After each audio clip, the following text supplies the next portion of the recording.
जन्मजात सत्ता से लाभ दिलवाते हैं ऐसे सूर्य जिनका कोई तोड़ नहीं। नमस्कार, आप देख रहे हैं नक्षत्र दुनिया। और मित्रों, आज के वीडियो में हम बात करेंगे सूर्य कौन कौन से अद्भुत ताकतें आपको देता है। सूर्य से संबंधित 8 अकाट्य सिद्धांत यानी सूत्रों की चर्चा उदाहरण सहित आज के वीडियो में हम करेंगे। सबसे पहले हम बात करेंगे कि सूर्य अद्भुत ताकतें कौन सी देता है और किन परिस्थितियों में देता है। इसके बाद हम बात करेंगे सूर्य से संबंधित 8 सूत्रों की, वो भी उदाहरण सहित आज के वीडियो में जानेंगे। आइए शुरुआत करते हैं। मित्रों, सूर्य जातक की सोच को ऊंचा नहीं करता, ध्यान रखिएगा। सूर्य जातक की सोच को ही ऊंचा नहीं करता, अपितु सोच को केंद्रित करने का कार्य सूर्य ग्रह करता है। जैसे कि चंद्रमा विचारों को फैलाता है, बुध उन्हें तोड़ता है, गुरु विचारों को अर्थ देता है। लेकिन सूर्य की यदि हम बात करें तो सूर्य विचारों को दिशा देने का कार्य करते हैं। यदि कुंडली में सूर्य मित्रों बलवान हो, शुभ हो, तो आप देखेंगे कि ऐसे जातकों की लोग खड़े होकर स्वागत करते हैं, उन्हें सम्मान देते हैं। इसके विपरीत यदि सूर्य कुंडली में कमजोर पड़ जाए तो योग्यता होने पर भी जातक को कई बार अनदेखा किया जाता है। जिनकी कुंडली में सूर्य बलवान होकर बैठते हैं, आप देखेंगे कि उनकी ऑरा मजबूत होती है, उनके चेहरे पर एक अद्भुत ही तेज होता है जो कि देखते ही बनता है। और सूर्य जिनकी कुंडली में मित्रों बलवान होते हैं तो आप देखेंगे कि ऐसे जातकों में नेतृत्व कौशल का गुण होता है। ठीक है, नेतृत्व कौशल का गुण होगा। और किसी मीटिंग में यदि वो जाते हैं तो आप देखेंगे कि बिना बोले ही सबकी नजर उनके ऊपर चली जाती। ऐसा क्यों होता है? ऐसा इसलिए होता है क्योंकि ऑरा मजबूत है, उनका सूर्य स्ट्रांग है। ठीक है, आप देखेंगे कि सूर्य मजबूत होता है, जातक को जीवन में सत्ता का सुख या सत्ता के लोगों के द्वारा लाभ अवश्य ही मिलता है। और किसी भी संकट में ऐसा जातक झुकता नहीं है। मंगल, ध्यान रखिएगा, लड़ना सिखाता है एक घड़ी, लेकिन सूर्य हार ना मानने का संस्कार देता है। मजबूत सूर्य आपकी कुंडली के अंदर है तो आप देखेंगे कि किसी भी प्रकार के अपमान के बाद, किसी भी प्रकार के कानून संकट के बाद, नुकसान के बाद भी ऐसा जातक जो है अपनी वापसी जोरदार तरीके से करता है। इसके विपरीत यदि सूर्य कमजोर पड़ जाए तो छोटी असफलता में भी जातक टूट जाता है। ठीक है, तो सूर्य वास्तव में एक प्रकार की अडिगता देता है, अकेले चलने की क्षमता देता है। राहु भीड़ बनाता है, लेकिन सूर्य एकांत में भी खड़े रहने का साहस देता है। पूरा परिवार विरोध करे फिर भी व्यक्ति अपने निर्णय पर अडिग रहेगा। ये मजबूत सूर्य की निशानी है। और किसी भी प्रकार के ट्रेड के विरुद्ध जाकर ऐसा जातक या जातिका इतिहास रचते हैं। यानी भीड़ से अलग होने का जो गुण होता है वो मजबूत सूर्य का होता है। इसके अलावा पिता से आगे निकलने की शक्ति अगर कोई ग्रह देता है तो वो सूर्य ही देता है। हालांकि सूर्य पिता के कारक हैं, पर यदि मजबूत हो तो ऐसा व्यक्ति अपने वंश की परंपरा को ऊपर उठाता है। ठीक है, उदाहरण के लिए साधारण परिवार से में जन्म लेकर भी ऐसा जातक जो है अपने जीवन में उच्च स्तर की सफलता पाता है। अपने पिता से भिन्न लेकिन बड़ा मार्ग बनाएगा। सूर्य परंपरा को तोड़कर नया सूर्य बनाता है, ध्यान रखिएगा। कहने का तात्पर्य है कि ऐसा जातक जिनका सूर्य मजबूत होता है वो अपनी परंपराओं को तोड़कर भी एक नया मुकाम जीवन में हासिल करेगा। सूर्य यदि कुंडली के अंदर मजबूत होता है तो आप देखेंगे कि कर्म का बोझ उठाने की क्षमता देता है। शनि कर्म देंगे, लेकिन सूर्य कर्म का भार उठाने की क्षमता देते हैं। ठीक है, और इसके अलावा सूर्य जिनका मजबूत होता है तो ऐसे लोग अपनी जिम्मेदारी से भागते नहीं हैं। और सबसे बड़ी बात, मृत्यु का बोध करवा देते हैं और निर्भयता देते हैं। सूर्य मजबूत होता है तो आप देखेंगे कि ऐसे जातक जातिका डरते नहीं हैं। अपमान से उन्हें डर नहीं लगेगा, अकेलेपन से वह डरेंगे नहीं। ऐसे लोग अक्सर आप देखेंगे सेनानी होते हैं, क्रांतिकारी होते हैं और समाज सुधारक होते हैं। जो होगा देखा जाएगा, ये वाला भाव उनके अंदर देखने को मिलेगा। ये मजबूत सूर्य की निशानी है। सूर्य भय के मूल को ही जला देता है। ठीक है, तो अंतिम रूप से यदि देखा जाए मित्रों तो सूर्य आपको सफल ही नहीं बनाता, बल्कि सूर्य आपको स्वयं से सच्चा बनाता है। जो व्यक्ति स्वयं से सच्चा होता है, सफलता उसके पीछे दौड़ती है। मित्रों, आज का पहला सूत्र इस प्रकार से है। यदि किसी जातक या जातिका की कुंडली में सूर्य ग्रह उच्च राशि के होकर अथवा स्वराशि के होकर बैठे हुए हों तो ऐसे लोगों को जन्मजात सत्ता का सुख या सत्ता में बैठे हुए लोगों के माध्यम से सुख या फिर अपने जीवन काल में वो स्वयं इस स्तर तक पहुंचे, इसका सुख अवश्य ही प्राप्त होता है। आइए उदाहरण पूर्वक इसे हम समझ लेते हैं। देखिए, समझने के लिए मैंने सूर्य को लग्न भाव में मेष राशि का और दशम भाव में मेष राशि का लिखा हुआ है। आपकी कुंडली में सूर्य लग्न में हो, दशम में हो, एकादश भाव में हो या पंचम भाव में हो, ठीक है, वो या तो सिंह राशि यानी स्वयं की राशि के हो सकते हैं या फिर अपनी उच्च राशि यानी मेष राशि के हो सकते हैं। ध्यान रखिएगा, मेष राशि के होकर बैठे हुए हों तो मंगल की स्थिति कुंडली में बलवान होना जरूरी है, या फिर सूर्य पर किसी शुभ ग्रह का प्रभाव आता है तो आप देखेंगे कि जन्म से ही नेतृत्व की क्षमता ऐसे जातक या जातिका में प्रायः पाई जाती है। क्यों पाई जाती है? क्योंकि सूर्य ग्रह देखिए मेष राशि में उच्च अवस्था के माने जाते हैं। यदि इन्हें भाव भी अच्छा मिल गया, जैसे लग्न भाव, पंचम भाव, दसम भाव या एकादश भाव, इन 4 भावों की मैं बात कर रहा हूँ, यदि ये इन भावों में बैठे हुए हों तो आप देखेंगे कि इनके पिता प्रभावशाली होंगे। हालांकि सूर्य मजबूत होकर सेकंड हाउस में बैठते हैं तब भी पिता की स्थिति अच्छी होती है, और ऐसा जातक आप देखेंगे कि अपने दम पर जीवन काल में सब कुछ अर्जित करने की क्षमता रखता है। ठीक है, इसके अलावा जातक का व्यक्तित्व की यदि हम बात करें, लग्न में जैसे मान लीजिए सूर्य ग्रह बलवान होकर बैठे हुए हों तो जातक की जो प्रवृत्ति होगी वो जन्मजात प्रवृत्ति कुछ इस प्रकार की होती है, यानी अपने आप को वो बॉस समझेगा। ठीक है, या तो वो कोई जॉब करेगा, नहीं करेगा तो कोई बड़ा अधिकारी बस से बनता है, ये विशेषता होती है लग्न में सूर्य बलवान होकर बैठे हुए हों तो। दसम भाव में बैठे हुए हों तब भी इस प्रकार की स्थिति देखने को मिलेगी। सरकारी क्षेत्रों में, किसी प्रकार के प्रशासनिक क्षेत्रों में आपको लाभ मिलेगा, या बड़े व्यापार इत्यादि में आपको लाभ देगा। उदाहरण के लिए सूर्य मेष राशि के होकर लग्न में या दसम भाव में बैठ जाएं तो कहना ही क्या। मंगल यदि बलवान है, यानी लग्नेश बलवान है, जो भी लग्नेश बन रहा हो, लग्नेश यदि बलवान है तो ऐसा जातक हमने देखा है कई कुंडलियों के अध्ययन के दौरान या तो IAS IPS अधिकारी बनता है, या इस स्तर के अधिकारी बनने की क्षमता उनमें होती है। ठीक है, आर्मी के जनरल भी हो सकते हैं, बड़े बड़े CEO भी हो सकते हैं। ठीक है, चीफ एग्जीक्यूटिव ऑफिसर यानी, या फिर सिंह लग्न है यदि आपका, तो लग्न में यदि सूर्य बैठे हुए हैं और बलवान होकर बैठे हुए हैं तो आप देखेंगे कि ऐसा जातक एक बहुत बड़ा व्यापारी होता है। कई कुंडलियां अध्ययन के दौरान ऐसी भी आई हैं जिनमें सूर्य लग्न में उच्च अवस्था स्वगृही होकर बैठे हुए, यानी लग्नेश अपने ही राशि में लग्न में बैठे हुए थे, तो ऐसा जातक जो है जैसे कि सौर ऊर्जा इत्यादि के क्षेत्र में, ठीक है, या फिर किसी बड़े स्तर का अधिकारी बना हो या बड़ा व्यापार उसने करा हो, ऐसी भी कुंडली अध्ययन के दौरान आई हैं और जिनमें हमने देखा है। ठीक है, तो आप देखेंगे कि ऐसे लोग जो है आदेश देना ही नहीं जानते बल्कि उनका पालन भी करते हैं। सबसे बड़ी विशेषता इसकी यही है, क्योंकि यदि उन्हें बड़ी जिम्मेदारी मिलती है तो बड़ी जिम्मेदारियों का निर्वहन भी वे बखूबी तरीके से कर पाते हैं। तो सूर्य का उच्च राशि का होना या स्वराशि का होना मित्रों, विशेष रूप से लग्न भाव में या दसम भाव में या पंचम भाव में या लाभ भाव में बड़ा ही शुभ माना गया है। 12वें घर में भी यदि मान लीजिए बैठे हुए हैं सूर्य ग्रह, तब भी ये जॉब इत्यादि, नौकरी इत्यादि, सरकारी नौकरी इत्यादि में आपको विशेष लाभ देंगे। सेकंड हाउस के अंतर्गत ही सूर्य उच्च राशि स्वराशि के बैठे हुए हैं या मित्र राशि के होकर बैठे हुए हैं तो आप देखेंगे कि उनके पिता काफ़ी प्रभावी व्यक्ति रहे होंगे या सरकारी क्षेत्रों से जुड़े रहे होंगे। ठीक है, तो उनका लाभ मिला है। कई कुंडलियां अध्ययन के दौरान कई प्रकार की कुंडलियां जिनमें हमने कई प्रैक्टिकल टेस्ट किया है, हमने पाया कि सेकंड हाउस का सूर्य जो है पिता की स्थिति को अच्छा करता है। हालांकि सूर्य यहाँ पर स्वगृही, मित्रगृही, उच्च राशि के होकर बलवान होकर बैठे हुए हों। ठीक है, आइए बात करते हैं अगले सूत्र की। मित्रों, आज का अगला सूत्र, दूसरा सूत्र इस प्रकार से है। यदि किसी जातक की कुंडली के दसम भाव से सूर्य जुड़ा हुआ हो, ध्यान रखिएगा, अभी हालांकि हमने दसम भाव में सूर्य को जाना लेकिन थोड़ा अलग है ये। सूर्य यदि दसम भाव से जुड़ा हुआ हो तो ऐसा जातक उच्च पद पर पहुंचता है। ठीक है, सूर्य या तो दशम भाव में मित्रों बैठे हुए हो या दशमेश के साथ सूर्य का संबंध स्थापित हो रहा हो। ये मकर लग्न की कुंडली है और मकर लग्न की कुंडली में आप देख रहे हैं कि यहाँ पर शनि ग्रह नीच राशि के होकर बैठे हुए हैं चतुर्थ भाव के अंदर। इनकी 7वीं दृष्टि सूर्य पर पड़ रही है और सूर्य दसम भाव में नीच अवस्था के होकर बैठे हुए हैं। ठीक है, अलग इसीलिए था क्योंकि यहाँ पर सूर्य नीच के हैं। अब क्या होगा, ऐसे व्यक्ति को देखिए, ऐसे व्यक्ति को नाम, पद, प्रतिष्ठा सभी मिलेगी। सरकारी सत्ता का लाभ भी ऐसे जातक प्राप्त कर पाएगा, प्रशासनिक क्षेत्र में लाभ मिल पाएगा, राजनीतिक क्षेत्र में लाभ मिल पाएगा। ठीक है, कॉर्पोरेट हेड हो सकते हैं। अब यहाँ पर सूर्य तुला राशि के होकर बैठे हुए हैं और शनि भी नीच अवस्था के होकर बैठे हुए हैं, लेकिन शनि की क्योंकि दृष्टि पड़ गई तो सूर्य का नीचत्व भंग हो गया है। ठीक है, तो ऐसा जातक आप देखेंगे कि सूर्य नीच राशि का होकर भी शनि से क्योंकि नीच भंग होने के कारण बहुत बड़ा अधिकारी बनेगा या बनने की क्षमता रखता है। ठीक है, क्योंकि नीच भंग राजयोग हुआ। ठीक है, तो सिर्फ उच्च का होना ही जरूरी नहीं है, सही भाव होना भी ज़्यादा जरूरी है। तो सूर्य यदि नीच के भी हों लेकिन अच्छा भाव उन्हें क्योंकि मिल गया है और नीचा तो उनका भंग हो गया है, तो ऐसा जातक अपने जीवन में बड़ी सफलता अर्जित करेगा, कोई बड़ा अधिकारी बनने की क्षमता रखता है और अपने कर्तव्यों का निर्वहन भी अच्छे से कर पाएगा। ग्रह यदि शुभ ग्रह यदि कोई नीच राशि का हो गया तो घबराने की आवश्यकता नहीं है। देखिएगा उसका भाव कौन सा मिला है, तो भाव भी विशेष मायने रखता है। कहने का तात्पर्य सिर्फ इतना है। आइए अगले सूत्र पर विचार करते हैं। मित्रों, आज का तीसरा सूत्र इस प्रकार से है।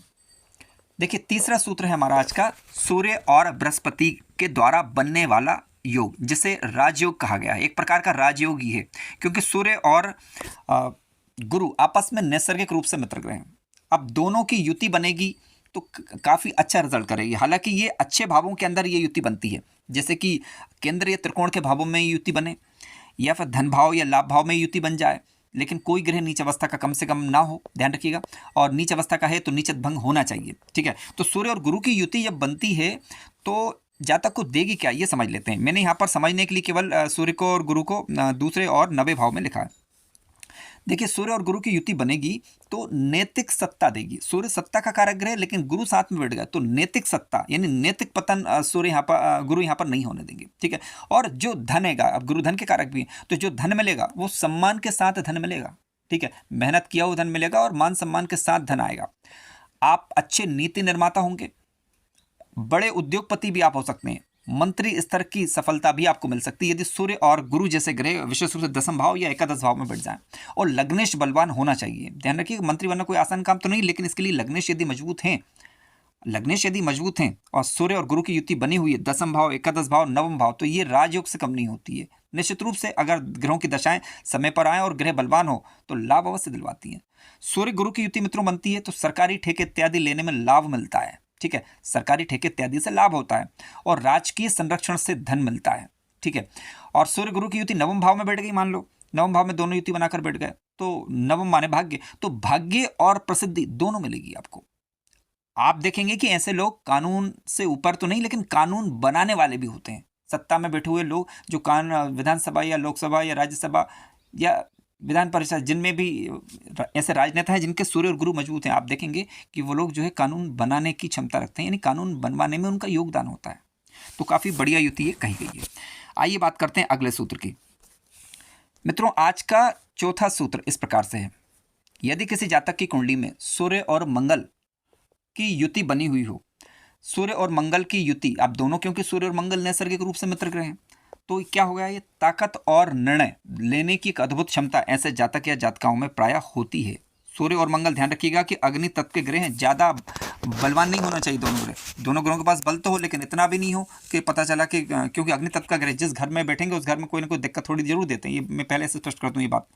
सूर्य और मंगल की युति यदि कुंडली में बन रही है और अंश बल से थोड़े वीक हैं और इन पर किसी शुभ ग्रह की दृष्टि पड़ रही है, तो आप देखेंगे कि ऐसा जातक साहसिक निर्णय लेगा, निर्णय लेने में अद्भुत होंगे ये, और उद्योग व्यापार इत्यादि में लाभ मिलेगा इन्हें, विशेष रूप से रियल एस्टेट सेक्टर इत्यादि में लाभ मिलेगा।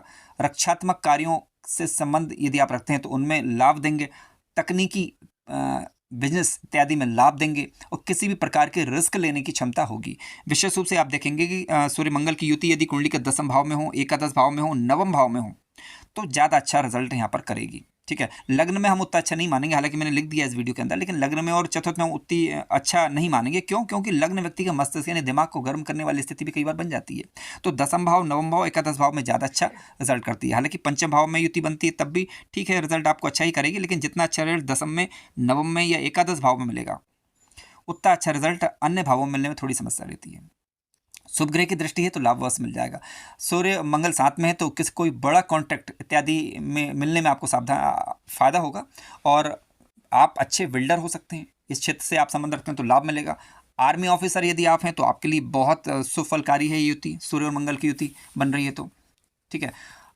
तो सूर्य मंगल की युति वाले लोग मित्रों, आप देखेंगे कि अपने आप मेहनत से आगे बढ़ेंगे और अपने आप को एक बहुत ऊंचे स्तर तक स्थापित कर पाते हैं।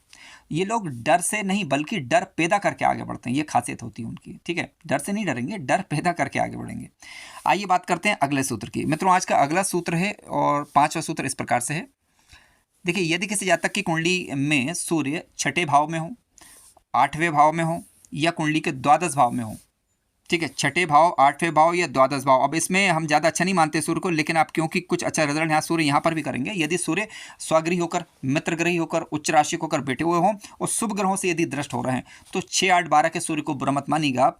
शुभ ग्रहों से दृष्ट यदि हैं या उच्च राशि के या स्वराशि के हैं तो निश्चित रूप से अच्छा योग ही माना जाएगा। लाभ क्या देगा? लाभ सबसे बड़ा ये देगा, सत्ता के पीछे की शक्ति आपको मिलेगी, ठीक है। सत्ता में बैठे हुए लोग आपकी हेल्प करने के लिए आगे आएंगे। फल, इसके अलावा आपको इसका फल ये भी मिलेगा कि गुप्त रूप से सत्ता, यानी आप स्वयं सत्ता में नहीं है लेकिन बैकएंड से आपको सत्ता का लाभ मिल रहा है, ठीक है। बैकएंड पावर यानी आपकी मजबूत होगी। टैक्स, कानूनी क्षेत्र, ठीक है, खुफिया विभाग, 8वें भाव में तो खुफिया विभाग, 12वें भाव में तो अस्पताल, ठीक है, 12th हाउस में तो विदेश या व्यापार, ठीक है, इन चीज़ों इनसे संबंधित क्षेत्रों में आपको लाभ मिलेगा। इसके अलावा सूर्य छठे भाव में जैसे अगर बैठ जाते हैं तो ऐसा जातक बड़ा सरकारी वकील बनने की क्षमता यह रखता है। कई वकीलों की कुंडली में हमने देखा है कि छठे भाव में या कुंडली के सप्तम भाव में भी, ठीक है, सप्तम भाव में भी अच्छे वकील बनते हैं।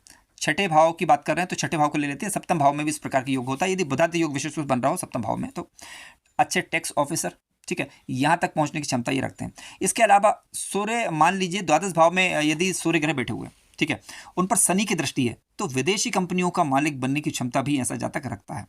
तो ये लोग पर्दे के पीछे से शासन चलाते हैं, यानी 6, 8, 12 में बैठे हुए सूर्य विशेष रूप से जातक को पर्दे के पीछे से शासन चलाने के योग्य बनाते हैं, या उनके या सत्ता में बैठे हुए लोगों के माध्यम से किसी न किसी स्वरूप में लाभ होता है, बशर्ते सूर्य ग्रह स्वगृही हो, सिंह राशि के या फिर मेष राशि के हो या फिर मित्र राशि जैसे धनु या मीन के हैं तो गुरु से दृष्ट होना चाहिए, ठीक है, ग्रह बलवान हो, पाप ग्रहों के प्रभाव में नहीं होना चाहिए। आइए बात करते हैं छठे सूत्र की। मित्रों आज का छठा सूत्र इस प्रकार से है। देखिए, सूर्य पर यदि शनि ग्रह की दृष्टि हो, कोई भी आपका लग्न हो सकता है, सूर्य ग्रह पर यदि शनि ग्रह की दृष्टि आ रही है तो ऐसा जातक अनुशासित अधिकारी बनता है, अनुशासित अधिकारी बनता है। आइए समझते हैं। देखिए, आप ऐसी स्थिति में ध्यान रखिएगा, सूर्य पर यदि शनि की दृष्टि है तो सूर्य की स्थिति कुंडली में शुभ भावों में होना जरूरी है। मैं 6, 8, 12 भाव की बात यहाँ पर अब नहीं कर रहा हूँ। सूर्य इस उदाहरण में मैंने 11वें भाव में लिखा है, यानी केंद्र के भावों में, यानी या तो लग्न की बात नहीं करूँगा, माफी चाहूँगा क्योंकि थोड़ी ग्रोथ स्लो होती है यहाँ पर। लग्न को छोड़ दिया जाए तो सेकंड हाउस में हो या पंचम भाव में हो या नवम भाव में हो या दसम में हो या एकादश भाव में हो, यहाँ पर सूर्य यदि बैठे हुए हैं और सूर्य पर शनि ग्रह की दृष्टि पड़ रही है, लेकिन सूर्य ग्रह ध्यान रखिएगा स्वगृही मित्रगृही होकर या उच्च राशि होकर बैठे हुए होने चाहिए, बलवान होने चाहिए। अगर ये अच्छे अधिकारी बनते, अगर इसलिए लगाया क्योंकि यहाँ पर अब लग्नेश की स्थिति देखनी होगी, ठीक है, यदि ये अच्छे अधिकारी हैं तो आप देखेंगे कि शनि की दृष्टि से ये बहुत बढ़िया अनुशासित अधिकारी बनते हैं, ठीक है। और जब सूर्य को शनि देखेंगे तो परिश्रम से फल मिलेगा, परिश्रम से सत्ता सुख मिलेगा इनको, लेकिन देरी सही लेकिन स्थायी सफलता मिलती है। प्रशासनिक योग्यता देंगे और न्यायिक पद तक पहुंचने की क्षमता देंगे। सूर्य यदि मान लीजिए आपकी कुंडली में मकर राशि के होकर बैठे हुए हों तो संघर्ष के बाद ऐसा जातक बड़ा अधिकारी बनेगा, ठीक है। इसके अलावा बड़ा अधिकारी बनेगा या बड़ा अधिकारी बनने की क्षमता रखता है। हालांकि अन्य ग्रहों की स्थिति देखना होगा, लेकिन हम बात कर रहे हैं केवल सूर्य और शनि की, तो उसके संदर्भ में चीजों को लिया जा रहा है। सूर्य पर शनि की दृष्टि होती है तो मित्रों पदोन्नति मिलती है, सरकारी सम्मान मिलता है। ऐसे लोग धीमे चलते हैं, ध्यान रखिएगा, लेकिन गिरते नहीं है। आइए बात करते हैं अगले सूत्र की। आज का 7वां सूत्र इस प्रकार से है। देखिए, अगर आपकी कुंडली में सूर्य का चंद्र से संतुलन स्थापित हो रहा है या सूर्य चंद्रमा की युति बन रही है, ठीक है, सूर्य चंद्रमा की युति बन रही है। अब सूर्य चंद्रमा की युति देखिए विशेष रूप से अगर देखा जाए तो अमावस्या योग माना जाता है इसे, लेकिन सूर्य चंद्रमा का संतुलन हो रहा है या फिर युति बन भी गई तो उस पर किसी शुभ ग्रह की दृष्टि पड़ जाए तो आप देखेंगे कि जनता का समर्थन मिलता है। अब इस उदाहरण में मैंने सूर्य चंद्र को कुंडली के सेकंड हाउस में लिखा है और दसम भाव में लिखा है। किसी भी भाव में युति हो सकती है, 6, 8, 12 को छोड़कर, ध्यान रखिएगा।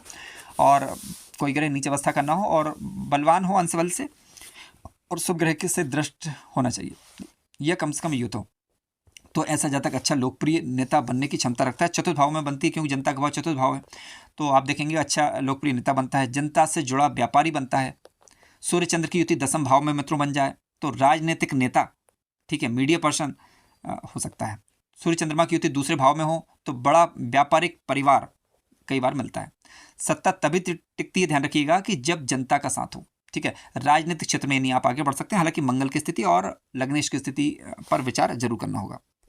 आइए आज के 8वें सूत्र पर चर्चा करते हैं। मित्रों आज का 8वां सूत्र इस प्रकार से है, ध्यान रखिएगा, किसी जातक की कुंडली में सूर्य शुभ भावों का स्वामी बन रहा हो, यह शर्त है इसके लिए। सूर्य शुभ भावों का स्वामी यानी केंद्र या त्रिकोण, यानी विशेष रूप से लग्न, चतुर्थ या पंचम या दसम या फिर 9वें भाव का स्वामी ग्रह बना हुआ हो सूर्य ग्रह आपकी कुंडली के अंदर, है ना, और यानी उनकी सिंह राशि आ रही हो, कहने का तात्पर्य है। और शुभ भावों में ही सूर्य यदि बैठे हुए हों, स्वगृही मित्रगृही होकर या उच्च राशि के होकर, तो ऐसी स्थिति में सूर्य की दशा अंतर्दशा के दौरान आप देखेंगे कि अचानक से बड़ा पद प्राप्ति के योग बनते हैं, अचानक से बड़े पद प्राप्ति के योग बनते हैं। मैंने यहाँ पर दसम में सूर्य को लिख दे रहा हूँ, ठीक है। राशि किसी भी भाव में हो सकती है, शुभ भाव में, और सूर्य के त्रिकोण बैठे हुए होने चाहिए। तो जब भी सूर्य की दशा अंतर्दशा आपको आएगी तो अचानक से बड़ा पद प्राप्ति की संभावना या अचानक से पदोन्नति के अवसर मिलते हैं। और सम्मान, मान सम्मान भी मिलेगा, या फिर धन या नाम होगा। आप जिस भाव के स्वामी बन रहे होंगे उस भाव से संबंधित रिजल्ट भी दिखाई देंगे। आप देखना होगा किस भाव में सूर्य की राशि आ रही है। उदाहरण के लिए सूर्य की दशा चल रही है आपको, तो प्रमोशन होना, चुनाव इत्यादि जीतना, या आपकी कोई कंपनी वगैरह है तो उसमें विस्तार हो जाना। ठीक है, आप सूर्य की अंतर्दशा में अगर गुरु का अंतर आ जाए, सूर्य गुरु की अंतर्दशा में, गुरु की महादशा उसमें सूर्य का अंतर आ जाए, तो जीवन का पीक पॉइंट आप में से मानिए, यानी काफ़ी अच्छा रिजल्ट आपको देखने को मिलेगा। अगर कुंडली में सूर्य कमजोर हो, ध्यान रखिएगा, सूर्य कमजोर सूर्य भी अपनी दशा में जातक को एक प्रकार का राज सुख ही देता है। यानी जो उसके पास क्षमता होगी, जो उसके पास बल होगा, उसके अनुरूप आपको रिजल्ट अच्छा देने का प्रयास करता है, बशर्ते वो पीड़ित ना हो रहा हो। यानी राहु, शनि या केतु से दृष्टि आयुत नहीं होना चाहिए।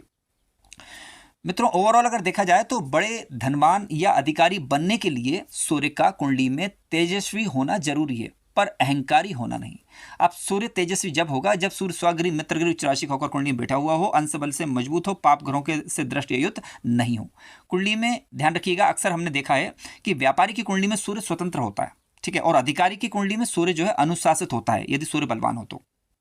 सूर्य किसी भी प्रकार से अगर पीड़ित हो रहे हो तो सूर्य को बलवान करने के लिए आप प्रातः जल्दी उठें, सूर्य नमस्कार करें और आदित्य हृदय स्तोत्र का पाठ करें, पिता का सम्मान करें।